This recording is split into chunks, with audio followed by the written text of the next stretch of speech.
TET and DSC prepare అయ్యే వారి కోసం ఆర్టీఈ నుంచి కొన్ని క్వశ్చన్స్ అనేవి చూద్దాం. ఫస్ట్ క్వశ్చన్ వచ్చి, విద్యా హక్కు చట్టాన్ని మొదటగా ప్రారంభించిన రాష్ట్రం ఏది?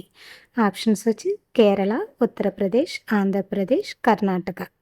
కరెక్ట్ ఆన్సర్ వచ్చి Uttar Pradesh, second option. Next question చూడండి. స్వాతంత్రానికి పూర్వం విద్య హక్కుగా ఉండాలని తొలిసారిగా చెప్పిన వ్యక్తి ఎవరు?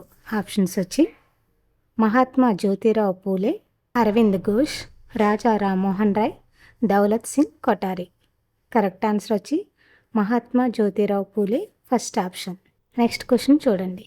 విద్యా హక్కు చట్టం ఆర్టీ 2009 ప్రకారం ప్రాథమిక విద్య అనగా ఏ తరగతులు? ఆప్షన్స్ వచ్చి 1 నుంచి 5 తరగతులు, 0 నుంచి 5 తరగతులు, 1 నుంచి 7 తరగతులు, 1 నుంచి 8 తరగతులు. కరెక్ట్ ఆన్సర్ వచ్చి 1 నుంచి 8 తరగతులు, ఫోర్త్ ఆప్షన్.